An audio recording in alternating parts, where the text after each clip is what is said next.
Welcome back to the talk show, where rock and roll has always been our business. This is the Allan Handelman Show, now serving the rock culture worldwide.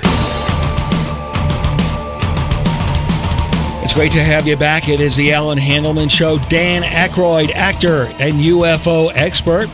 And another UFO expert, Richard M. Dolan, his new book, AD, After Disclosure, when the government finally reveals the truth about alien contact.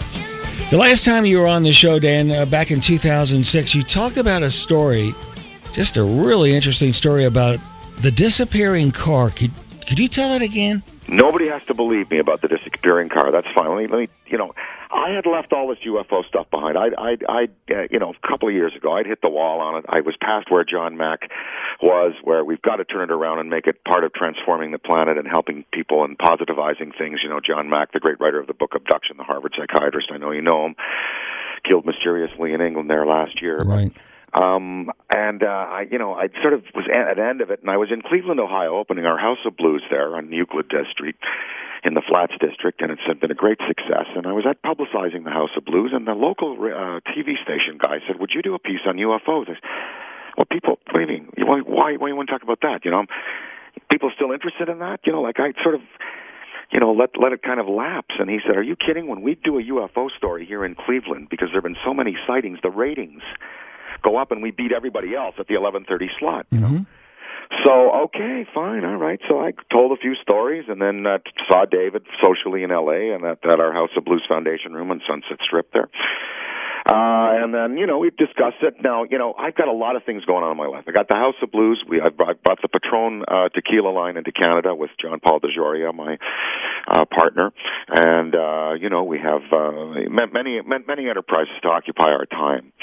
But I did have this show a few years ago where I interviewed the expert on Sasquatch, Linda Moulton Howe, the cattle mutilation lady, and the day I came to interview Greer and Bassett, the two experts on UFOs, I step outside to have a cigarette. Britney Spears calls me on the phone. She says, "I want you to do the SNL that's coming up with me." And I'm looking one way and going, "Oh, yeah, sure, that'd be nice." And I turn and I see this black Crown Vic with two really tall guys, look like the monsters there. I try to look at the plate. It looks almost pixelated or digitized. I look back a split second to say, sure, that'd be good. I look back again, and that thing is gone. I mean, they did not turn around, do a U-turn. I was at 42nd there, and 8th Avenue, that thing did not turn around, did not go past me. In no way in that split second that I looked back in that conversation with her that car could have conventionally gone anyplace else than where it did, and it was gone. It vanished. So 10 minutes after that, I get a call. Bob Weiss, our producer, says, forget about interviewing anybody. We've been pulled off the air. It's over. The office is packed up. They're going to take the 20 and analyze and see what to do with it. So that all happened. Wow. And Greer, I think, is the real thing. I mean, he has these parties. He goes in the desert and he summons these craft. And wouldn't you like to go along on that? Yeah, absolutely. And then James Gilliland up in Washington there, and Phyllis Crystal used to do it at Pine Bush, New York. There are these conduits. If you really, really want to do a kind of a Burning Man thing and get 1,000 people together. I mean, maybe that's the wave. Maybe that's what's coming.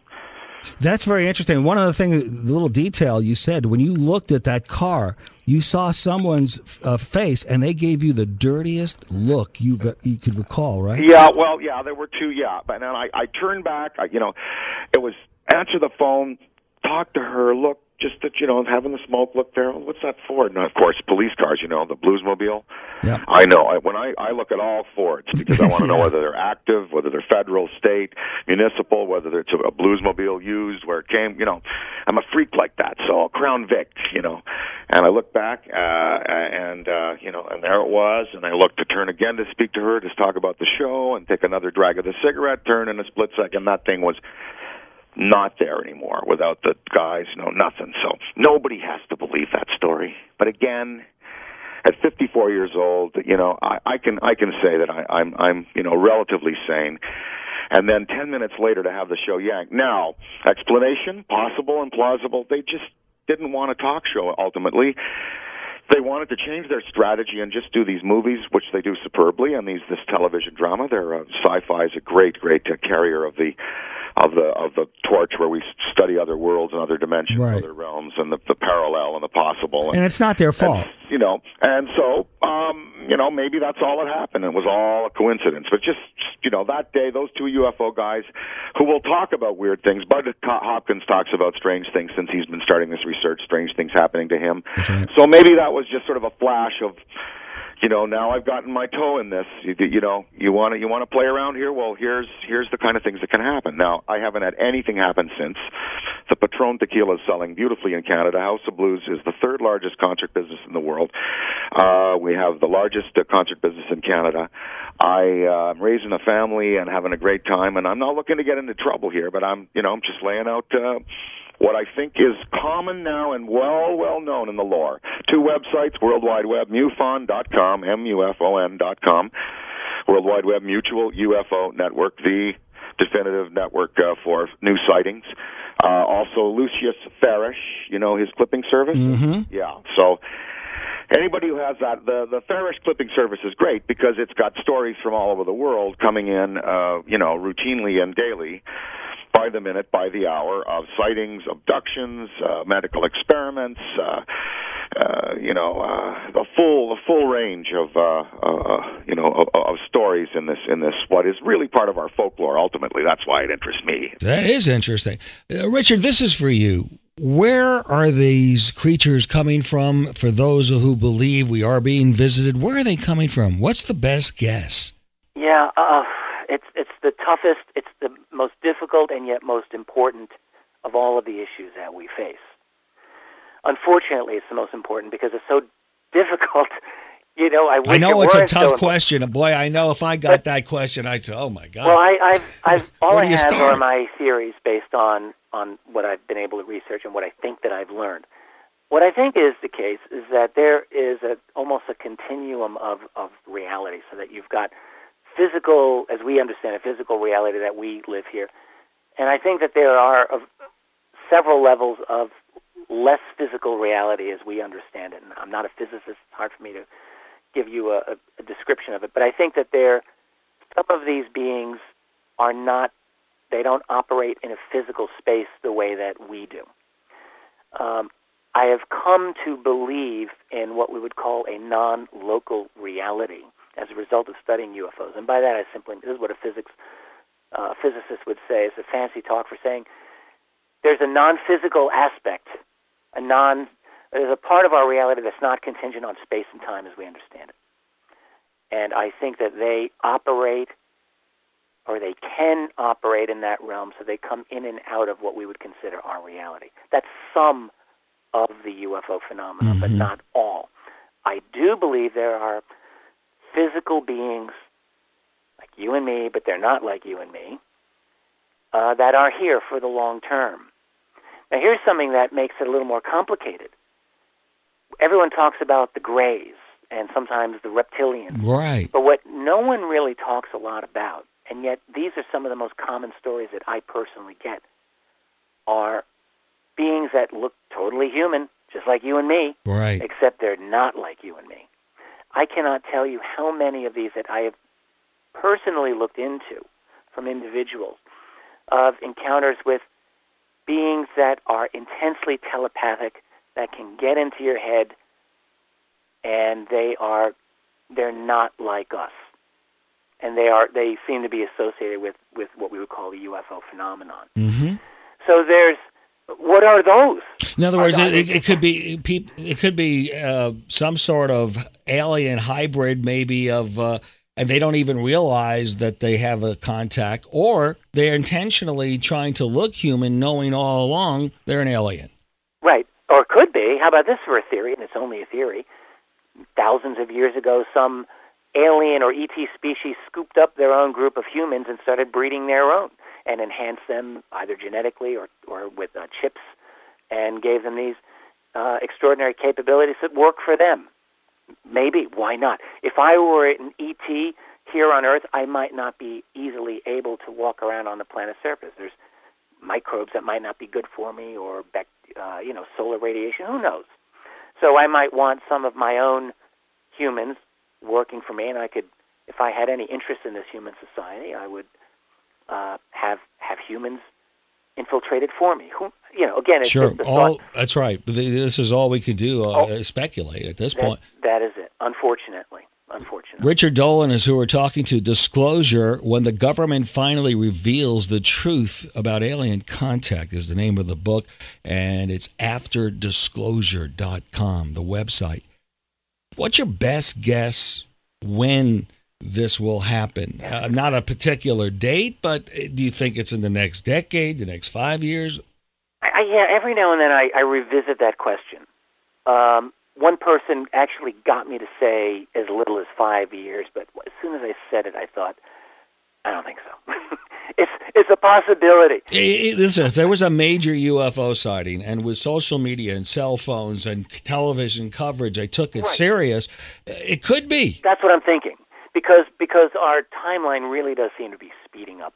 But I think 10 to 20 years is a safer guess. I do think within 20 years, we're going to be in a completely different place. Most of us, I think, will be alive to see it, and it's going to rock our world. The North Carolina investigator, George, Yeah, George Fawcett. Yes, I had him on many times over the years, yeah.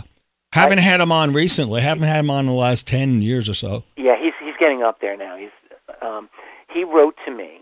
I'm very proud of this. I have the letter, handwritten letter. He said he knew the exact count of UFO books he had. It was several thousand. I mean, it's ridiculous. Yeah. Library. He says of those,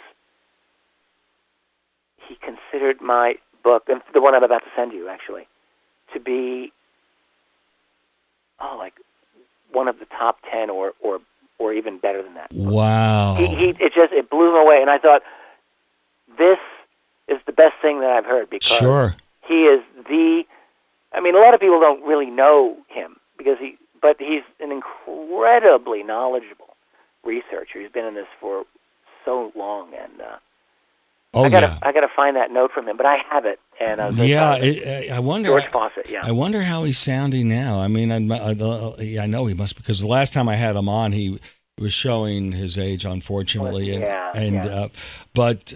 Wow, that means a lot. He was right on top of it, and it was so sincere. He had total credibility, and I'm glad you mentioned his name. I'll work that into the conversation too. Yeah, please. Yeah, I will. I would have mentioned it, but I couldn't remember his last name off the top of my head. Yeah, I'll take part of what you just said, and I'll edit it in. Oh yeah, great.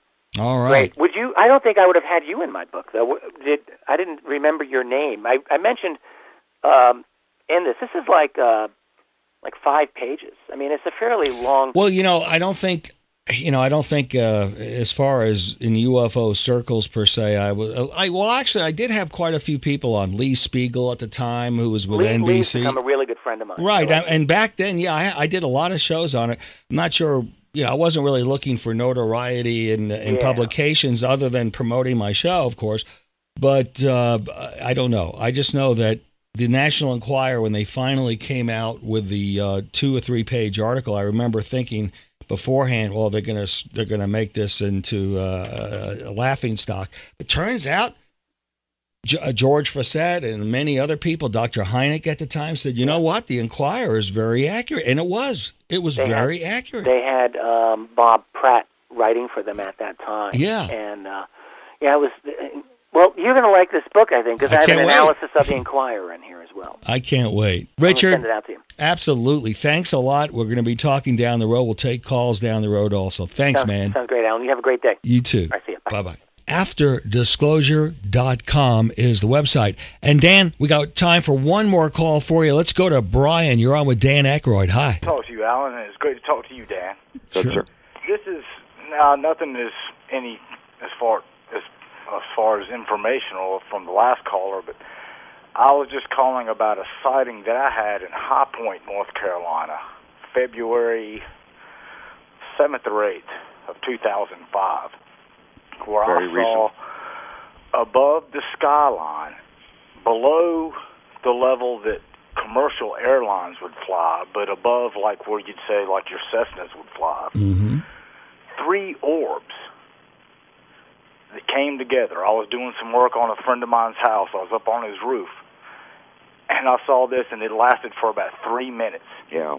I mean, these things came together in like a, a delta or whatever, form, your triangular form. All of a sudden, one would just boom, disappear. Then another one, boom, disappear. One would be left. Then they would come back together in the same form, in the same area. You saw a spectacular display then. And they would, rotate.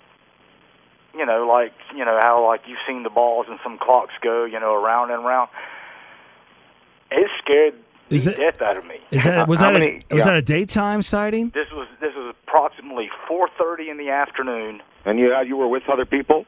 I was not, but I called our local television station.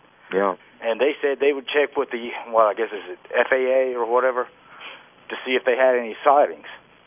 They said that they could not confirm anything because I called back 30 minutes later.